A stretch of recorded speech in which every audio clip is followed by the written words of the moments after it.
Dear Heavenly Father, we thank you, O Lord, for this day that you gathered us, O God, to study your word.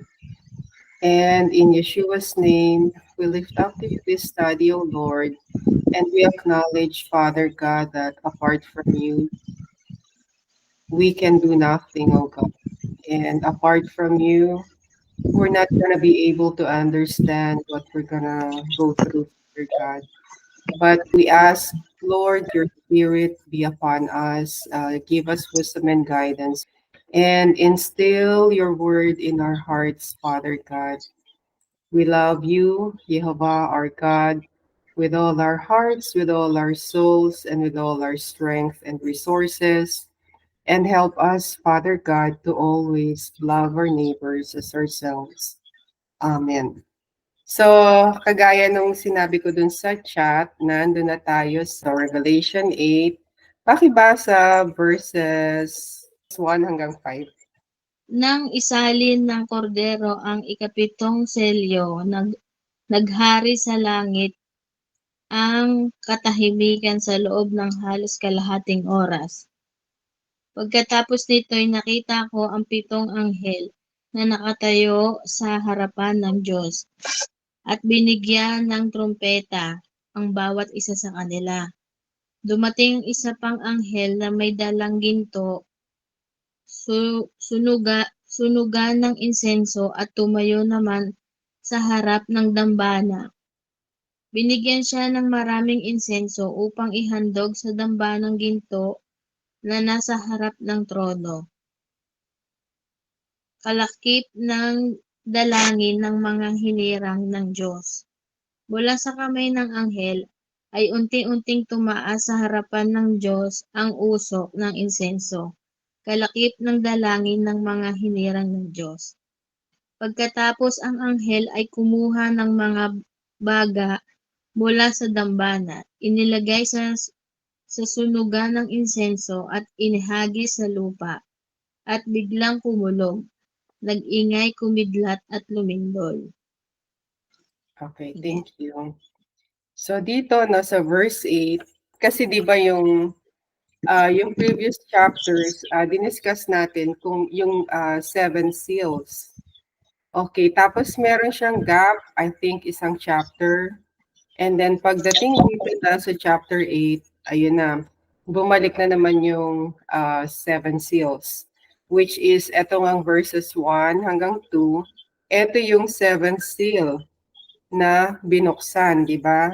At nung binuksan nyo, nakita ni John yung seven angels na binigyan ng pitong trumpet. So, yung bawat angel meron siyang isang trumpet. So yung seventh seal, siya yung prelude or introduction to the seven trumpets. Okay. And then dito naman sa verses 3 hanggang 5, so basahin ko yung verse 3 ulit. Another angel came and stood over the altar, having a golden censer. Much incense was given to him, that he should add it to the prayers of all the holy ones on the golden altar which was before the throne.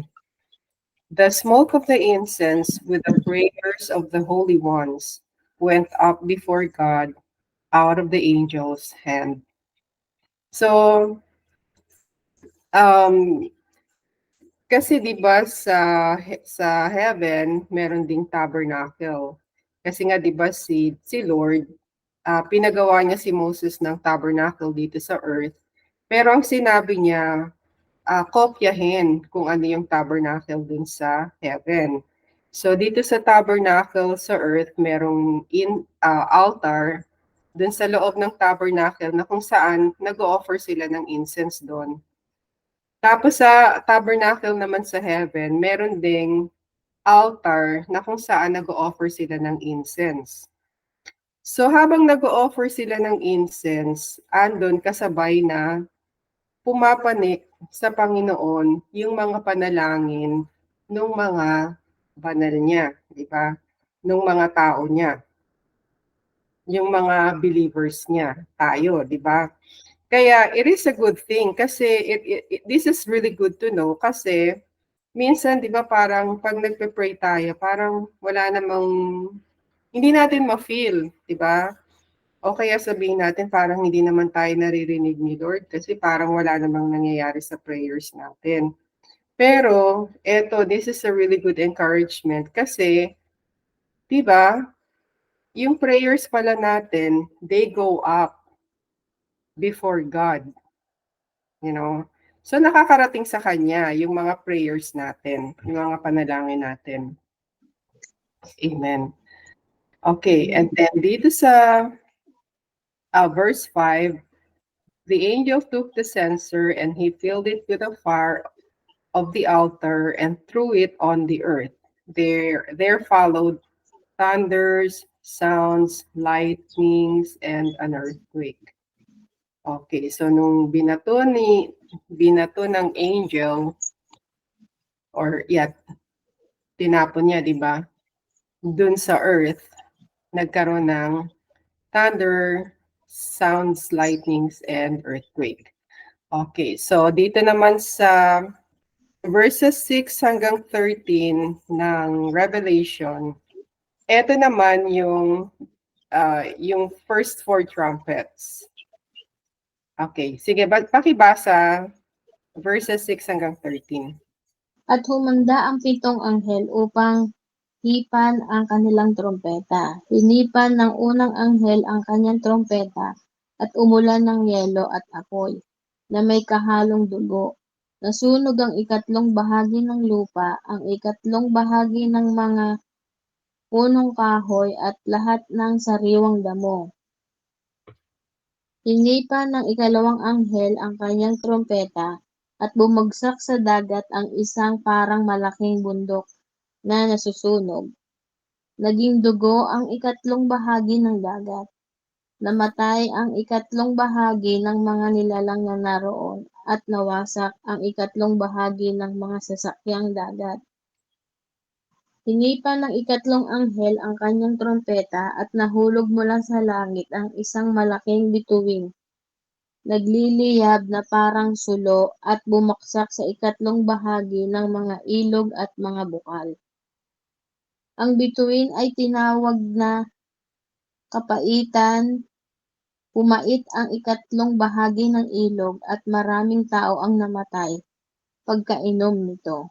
Hinipan ng ikaapat na anghel ang kanyang trompeta at napinsala ang ikatlong bahagi ng araw. Okay po. 13. At napinsala ang ikatlong bahagi ng araw, ng buwan at ng mga bituin. Kaya't nawala ang ikatlong bahagi ng kanilang liwanag. Nagdilim ang ikatlong bahagi ng maghapon at walang tumanglaw sa ikatlong bahagi ng magdamag. 13. Pagkatapos ay nakita ko ang isang agilang lumilipad sa kalawakan at narinig ko itong sumisigaw. Kalagim-lagim. Talagang kalagim-lagim ang sasapitin ng lahat ng nasa lupa. Pagtunog ng mga trompetang ihipan ng tatlong pang anghel. Ihihipan ng tatlo pang anghel. Okay, thank you.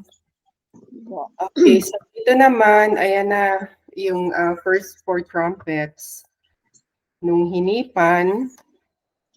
Okay, so yung first trumpet, ang nangyari, yung hail. Di ba yung hail, di ba pag nag-i-snow pero malaki siya, yun yung hail.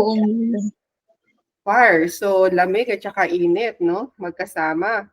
Tapos with blood na ibinagsak dito or tinapon dito sa earth. And because of that, 1/3 of the earth, tsaka yung mga puno, tsaka yung mga green grass, mga nasunog sila. And then yung second angel, nung hinipan niya yung second trumpet, ang nangyari naman, something like a great mountain. So yung mukhang mountain na binato doon sa sa dagat, no? Tapos yung 1/3 ng dagat naging blood, okay? Tapos yung 1/3 ng mga living things na nandun sa dagat, mga nangamatay. Yun, mga fish. Yun. And then, yung 1/3 ng mga ships na nandun sa dagat, nasira sila. They were destroyed. Okay, so yung third trumpet naman, nung hinipan ng angel, ang nangyari naman, merong isang star na ang tawag ay wormwood. So dun sa version mo, ang sabi kapaitan. Okay? Opo. Na nalaglag mula sa langit. Tapos, nalaglag siya sa 1/3 ng rivers, ng springs. Tapos, syempre, di ba yung spring water, di ba masarap yun, ano? Pagka iinumin, refreshing, tsaka matamis-tamis. Pero nung siya nitong wormwood na to, naging bitter.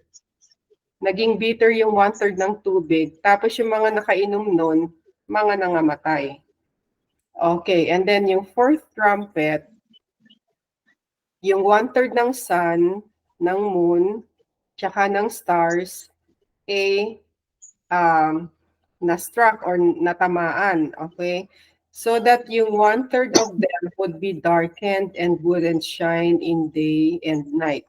Kasi 'di ba yung sun, siya yung nagbibigay ng liwanag sa atin kapag araw. Kaya nga 'di ba sa Tagalog yung araw, 'di ba? Araw. Okay, so pero yung ano naman, yung moon tsaka yung mga stars, sila naman yung nagbibigay ng liwanag kapag gabi. Okay, since yung 1/3 of them dumilim, hindi na gaanong maliwanag, 'di ba? Sa araw tsaka hindi na rin gaanong maliwanag pagkagabi. Okay, and then dito sa verse 13, which is very intriguing. Okay, ang sabi dito, basahin ko yung verse 13. I saw and heard an angel flying in mid-heaven, saying with a loud voice, Woe, woe, woe for those who dwell on the earth because of the other voices of the trumpets of the three angels who are yet to sound. Okay, bakit kaya sinabing kaaba-aba? Di ba kasi pag sinabi mong woe, ano yun yung condition na sobrang misfortune, di ba? Yung sobrang kapighatian. Ayun, sobrang kapighatian dahil sa mga dinadanas mong hirap. So yun yung woe, di ba? Kaaba-aba sa Tagalog. Okay, so bakit kaya woe? Di ba? Bakit sinabing woe?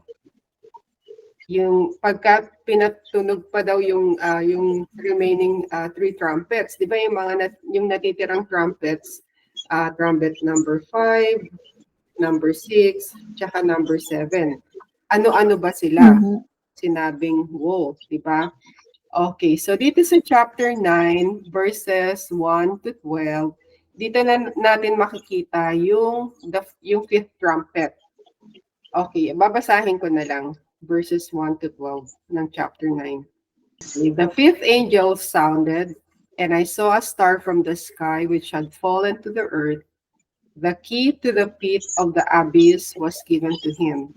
He opened the pit of the abyss, and smoke went up out of the pit, like the smoke from a burning furnace.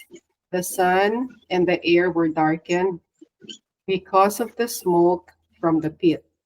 Then out of the smoke came forth locusts on the earth, and power was given to them as the scorpions of the earth have power. They were told that they should not hurt the grass of the earth, neither any green thing, neither any tree, but only those people who don't have God's seal on their forehead. They were given power not to kill them, but to torment them for 5 months. Their torment was like the torment of a scorpion when it strikes a person. In those days, people will seek death and will in no way find it. They will desire to die, and death will flee from them.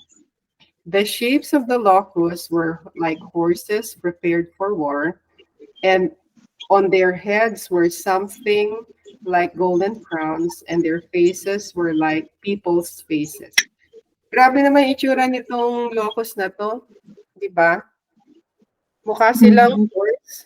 Kasi 'di ba yung locust ano 'yan, family ng grasshopper. Sa atin 'di ba tikbalang 'yan sa Tagalog? So itong locust na 'to kakaiba kasi yung korte nila, parang kabayo, 'di ba? Tapos yung mukha nila parang tao, mukha ng tao. So, tapos yung hair nila, may hair pa sila, parang women's hair, and their teeth were like those of lions. Di ba yung lion, di ba, tatalim ng mga ngipin nun? Di pag kinagat ka nitong mga to, di ba, ang sakit.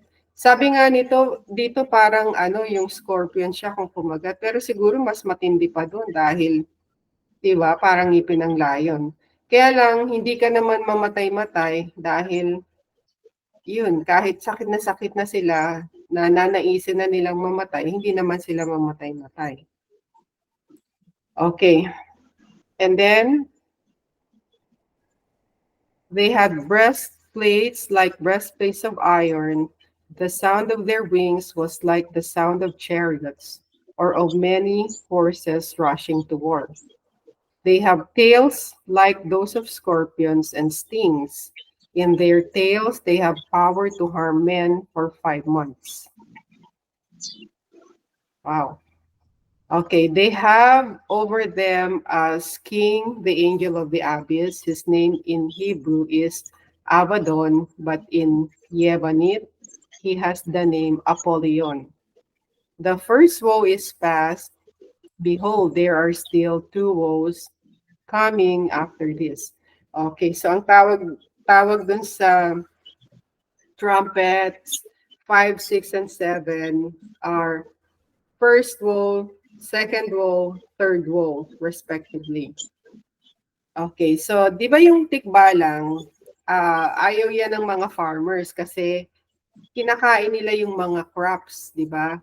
Pag kinain nila yung mga crops, wala silang magiging ani. So magkakaroon ng gutom. Pero ito naman, sabi dito sa verse 4, they were told that they should not hurt the grass of the earth, neither any green thing, neither any tree. So hindi sila hindi nila yung natural na ginagawa nila, hindi ganon, di ba? Kung hindi, ang aatakihin nila yung mga tao who don't have God's seal on their forehead. So ano ba yung God's seal? Bakit kailangan pala meron tayo nito, no? If we will be, living around this time on the earth para hindi tayo atakihin itong mga locust na to. So ano yung God's seal na yon? So it could be na kasi dun, di ba I believe sa Deuteronomy, ang sabi doon, you will write the word of God in our hands, tsaka dito sa forehead natin. Ibig sabihin, sila ng mga tao ng Diyos, kung ano yung word of God, yun yung ginagawa nila, di ba, yung hand nila. And then yun yung nasa isip nila. Kasi di ba yung isip mo, yun yung nagdidikta sa kung ano yung gagawin mo. Diba? So these people who love God on their forehead, sila yung mga sumusunod. Diba? Talagang nagme-meditate sila sa salita ng Diyos day and night. And they just not meditate it and think it, but, they do it also. Okay, and then dito sa verses 13 hanggang 21, ng chapter 9, ito na yung 6th trumpet. Okay, so babasahin ko. The 6th angel sounded. I heard a voice from the horns of the golden altar, which is before God, saying to the 6th angel who had 1 trumpet, free the 4 angels who are bound at the great river Perat, or Euphrates. The 4 angels were freed who had been prepared for that hour and day and month and year, so that they might kill 1/3 of mankind. The number of their armies of the horsemen was 200 million. I heard the number of them. That's a lot, para sa isang army. Meron bang army na alam ka anywhere na ang bilang nila yung mga ano lang horsemen lang was 200 million. Diba? This is a very big, army. Okay, thus I saw horses in the vision, and those who sat on them having breastplates of fiery red. So yung mga nakaupo dun sa mga horses na yon, meron silang breastplate na fiery red. Pulang-pula. Okay, so yung breastplates nila, tatlong kulay. Fiery red, talagang yung pula niya parang apoy. Tapos hyacinth blue, and sulfur yellow. So yung sulfur yellow, di ba yung yellow na yellow yung kulay? And the heads of lions. Out of their mouths proceed fire, smoke, and sulfur. So yung mga nakasakay dun sa mga horses, di ba, may breastplate sila na ganun, pula, blue, and yellow. Tapos yung mga ulo nila ay ulo ng leon. And then out of their mouth proceeds fire, smoke, and sulfur. By these three plagues were 1/3 of mankind killed by the fire, the smoke, and the sulfur which proceeds out of their mouth. For the power of the horses is in their mouths and in their tails. And their tails are like serpents and have heads, and with them they harm. The rest of mankind who were not killed with these plagues didn't repent of the works of their hands, that they wouldn't worship demons and the idols of gold and of silver and of brass and of stone and of wood, which can neither see nor hear nor walk. Okay. So kahit nakakakita na sila ng ganitong, di ba nakakatakot ito? Pero hindi pa rin sila nagsisisi sa mga ginagawa nila. So kahit nakikita na nila na itong mga creatures na to, they can kill people, pero hindi pa rin sila nagre-repent, ano? Hindi pa rin sila tumitigil ng kaka-worship sa demons, tsaka sa mga idols of gold, silver, brass, stone, wood, diba? So hindi pala talaga okay kay Lord na nagwo-worship tayo ng mga rebulto. Or kahit sabihin na natin na hindi ko naman wino-worship yan. Pero ang tanong, bakit naman nasa bahay mo pa rin yan, di ba? Kung ayaw naman ng Panginoon. Kasi di ba, hindi lang ito yung unang beses na nakita natin na ayaw ng Panginoon. And it's hindi lang basta ayaw, kung hindi, seriously ayaw ng Panginoon na we take part sa mga bagay na to. Ayan, di ba? Okay, so they didn't repent of their murders, nor of their sorceries, nor of their sexual immorality, nor of their thefts. So kahit ganun pa man na nakita na nilang ganun, hindi pa rin sila tumigil sa worship of demons and idols at hindi pa rin sila nagrepent sa mga kasalanan nila. Okay, so punta na tayo sa chapter 10, verse 1 hanggang 4. I saw a mighty angel coming down out of the sky, clothed with a cloud. A rainbow was on his head, his face was like the sun, and his feet like pillars of fire. He had in his hand a little open book. He set his right foot on the sea and his left on the land. He cried with a loud voice as a lion roars. When he cried, the seven thunders uttered their voices. When the seven thunders sounded, I was about to write, but I heard a voice from the sky saying, "Seal up the things which the seven thunders said, and don't write them." Okay, so ito yung seven thunders. Pero kahit narinig ni John kung ano yung seven thunders, isusulat niya na sana, pero a voice from the sky, sinabi sa kanya, huwag mong isulat. Seal up, di ba? So itong, siguro ano kaya yung yung seven thunders na yun. Yung kaya kung ano talaga yung, mangyayari dun sa last days. Anyway, lahat naman nito ay last days. Okay, tapos dito sa verses 5 hanggang 10, hanggang 11 ng chapter 10, eto naman yung meron na namang another book. Ito yung same book dito sa sa verse 2, di ba? He had in his hand a little book, a little open book. Di ba yung angel? Okay, and then dito sa verse 5, the angel who was standing on the sea and on the land lifted up his right hand to the sky and swore by him who lives forever and ever, who created heaven and the things that are in it, the earth and the things that are in it, and the sea and the things that are in it, that there will no longer be delay.